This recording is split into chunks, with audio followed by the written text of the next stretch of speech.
Isang magandang araw po sa inyong lahat. Muli magkakaroon tayo ng verse of the day from 1 Corinthians chapter 10 verse 31. Ganito po yung sinasabi. So, whether you eat or drink or whatever you do, do all to the glory of God. Salamat sa salita ng Panginoon. Dito sa talatang ito, si Pablo ay nagbigay ng instruction sa mga nanampalataya sa iglesia ng Corinto. Sinasabi niya, so whether you eat or drink or whatever you do, do all to the glory of God. Bakit sinabi ito sa kanila ni Pablo? Ito upang hindi nila ito gawin na sa halip na sa Diyos na tunay at totoo, ay sa ibang Diyos nila ito gagawin. Kundi do all to the glory of God. Lahat ng sinasabi ni Pablo, hindi sa sino paman na gawin ang mga bagay na ito, kundi lahat sa ikaluluwalhati ng Diyos Ama. Ito ang maging puso ng tunay na kay Kristo Jesus. Na ang motibo niya sa lahat ay dalhin sa kaluwalhatian ng Diyos. Bring glory to God means in everything na ginagawa natin. Do all to the glory of God.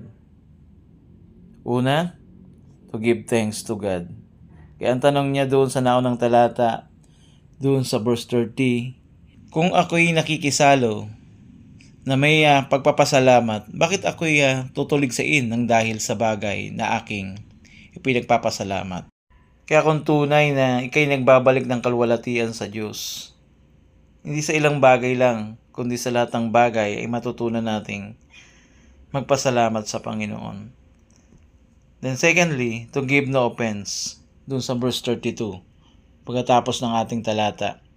Kung paano sinisikap kong makapagbigay lugod sa lahat ng mga tao, sa lahat ng mga bagay na hindi ko hinahanap ang aking sariling kapakanan, kundi ang sa marami upang sila'y maligtas. Kaya, bigyan parangal natin ang buhay na Diyos na siya lamang at tanging bigyang kaluwalhatian sa lahat ng bagay. Na kung Kristiyano ka, walang ibang Diyos kundi siya lamang na siyang balikan natin ng lahat ng kaluwalhatian. Ang tanong lang, ganito ba'y nangyayari sa ating buhay?